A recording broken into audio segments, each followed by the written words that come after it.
Buongiorno, buongiorno les potes. Aujourd'hui, petit live, on va vous parler d'une pépite qui s'appelle COS, COS, qui est sur Binance. Mais avant cela, je tiens à remercier aux intervenants du chat, du live d'hier sur la chaîne secondaire. Spéciale dédicace à Cédric pour son entrée dans le Forex. Nous avons tradé l'USD JPI jusqu'à tard la nuit. Il me tarde de voir si son trade est passé. On a eu une discussion aussi avec Mystique, notre mystique national, avec des conversations endiablées avec l'Anakin. Et il y avait qui d'autre? Il y avait Roro, il me semble, hein, alias Vietio Project.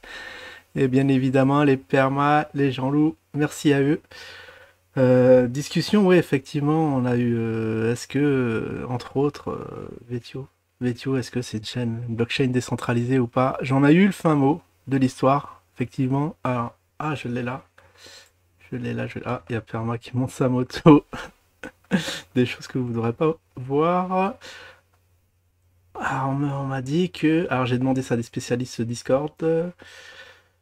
Takabe qui doit contrôler la moitié des jetons et Microsoft Azure qui héberge tous les nœuds, tous les nodes. C'est à peu près aussi décentralisé que la Société Générale, quoi. Voilà, vous avez la réponse en termes clairs, ça veut dire oui, elle est décentralisée chez KB. Bravo l'artiste. Elle est complètement centralisée. Je- J'avais raison d'avoir un petit doute sur, sur ce qui a été dit. Et oui, comme quoi la réalité est plus triste qu'elle en a l'air. J'en ai profité pour mettre dans l'onglet communauté, bon, pour ceux qui savent, vous saurez, hein, vous mettez non, hein, bien sûr, le oui, c'était de l'ironie absolument totale. Non, absolument décentralisé, complètement centralisé, malheureusement. Tous les nœuds complètement au même endroit. Vive la décentralisation Made in KB. Bon, allez, passons maintenant aux choses sérieuses. Alors j'avais fait l'analyse hier de l'USD-JPI. Je crois que je vais me remettre au Forex, ça m'a donné envie, on fera des lives. Mais je vais faire plus une chaîne dédiée au Forex. Ah, ça a craché, oh là là là là là, il y avait du pognon à prendre. Vous voyez l'objectif ici, 151,14, il y a encore quelques pipes. Donc il y a 56, ouais, il y a une quarantaine d'euros à prendre. C'est toujours ça de prix, hein. Bon, après, les stats vont arriver, ouais, je pense dans... Alors, je sais pas si l'ouverture des marchés américains a eu lieu. Il me semble. Il me semble que c'est 14h30, s'il n'y a pas le changement d'horaire. Allez, place au Contentos. La vague se réveille. Analyse graphique qui a été faite le 25 avril. Alors, j'avais pronostiqué une baisse. Il me semble, bah normalement, c'est la suivi les marchés, hein, parce que le BTC baisse, on est à, je crois, 58, hein. Waouh, waouh, waouh, waouh, elle a enfoncé les 61,8. Oh bah, elle nous a fait pratiquement une Zinecoin. Une Zinecoin, c'est quoi? C'est lorsque ça, ça transperce le support, mais de façon bien vénère pour arriver à zéro. Là, ça va, ça a rebondi. Alors, on est sur le support pratiquement. On est pas loin en termes de stats. On a enfoncé les 78,6. On a fait une longue mèche. Bon, on n'a pas touché le support. Parce que le support est là. Mais c'est chaud. Au vu de la T, c'est extrêmement chaud. Ça a l'air de cracher. Alors, Contento, c'est une pépite de perma, il me semble, si je dis pas de bêtises, hein. On est alors, la cotation d'aujourd'hui à 1 centime point 18. On est vraiment très bas, ça donne envie de s'y jeter dessus. Vous voyez, là, il y a eu de forts volumes le 30 janvier. Il y en a plein qui y croyaient. Oh, elle a fait un méga pump ou pas? C'est quoi ça? Wow, wow, wow, wow, elle a fait un pump à 3 centimes. Ah oui, et là on est. Ah, elle a fait. Wow, attendez. Je crois que j'ai mal regardé. J'ai mal regardé un truc. Ici, on avait pronostiqué une baisse radicale. Ah bah non, elle a fait son pump. Wow, bah GG à ceux qui en ont pris. Parce on l'avait donné à 1,85 et elle est montée à 3, à 3. 3,07. Presque x2. Ah, mais elle a pas fait x2.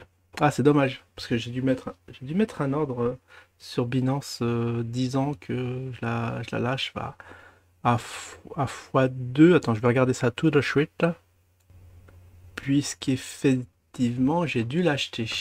Bon, on va en profiter pour faire un point portefeuille, hein. On est à 15,5K. Ouais, ça vivote. Oh, le BTC qui est revenu à 600, à 60 600.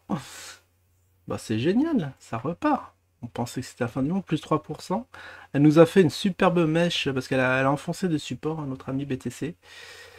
Bon, je ferai une météo du BTC prochainement, j'espère la semaine prochaine, mais il y a tellement de choses à parler. Alors, on va se mettre en une journée. Et vous voyez, la moyenne mobile a été cassée, mais réintégrée. Voilà, si ça pouvait clôturer comme ça, ce serait très très bien. Ce serait extrêmement bon signe. Ah bah ça va, ça va. Si le mois de mai n'est pas baissier, on va être bien, on va se mettre bien.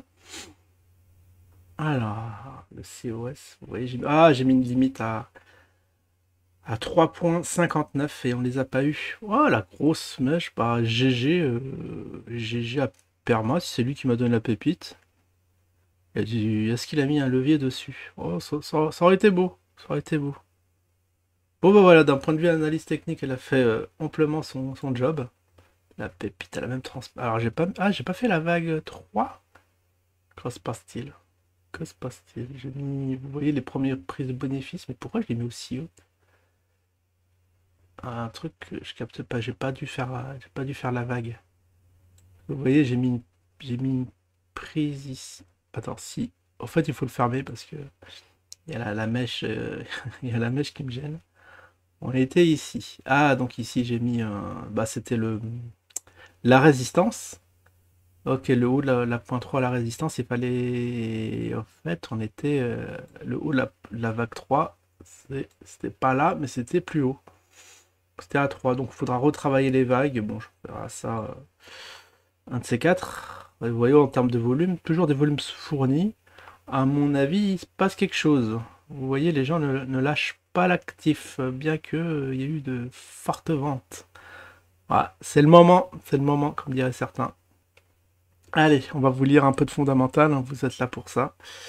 Le COS est un projet de la blockchain qui cible le secteur du contenu numérique avec l'objectif de décentraliser la production, la distribution et la monétisation du contenu sur Internet. En 2023, COS est resté une crypto-monnaie notable dans l'espace de la blockchain grâce à ses initiatives visant à soutenir les créations de contenu à travers le monde. C'est génial ça, c'est pour nous. COS opère sur la Binance Smart Chain BSC, offre ainsi des transactions rapides et à faible coût, ce qui est essentiel pour les transactions de micro-contenu. Avec une offre circulante significative et une capitalisation boursière qui reflète son adoption et son utilisation, Contentos continue de se développer et de s'étendre dans divers marchés. L'écosystème de Contentos comprend une gamme de fonctionnalités et de services conçus pour les créateurs de contenu, y compris un système de gouvernance communautaire où les déteneurs de COS, c'est nous, peuvent voter pour des propositions importantes. Cela inclut des décisions sur les mises à jour du réseau et les allocations de ressources, renforçant ainsi son modèle de gouvernance décentralisé. Contentos a également mis en place des partenariats stratégiques pour augmenter les portées et l'efficacité de sa plateforme, en collaborant avec d'autres projets de blockchain et d'entreprises, de médias, pour intégrer des solutions blockchain dans l'industrie du contenu numérique. En termes de performance sur le marché, COS a montré une volatilité comme c'est courant avec les actifs cryptographiques. Il continue d'attirer l'intérêt grâce à son utilité et son engagement à travers la création de valeur pour les créateurs de contenu à l'échelle mondiale. Voilà, voilà. Bon, bah vous en savez, vous savez tout sur le COS. Donc voilà, on va rappeler, hein, pas de conseil d'investissement, perte en capital garanti, mais j'ai un biais plutôt positif en longue sur l'actif. Je vous souhaite à tous une excellente soirée, enfin début de soirée, et je vous dis à la prochaine. Ciao tout le monde. Bien qu'il est 15 h.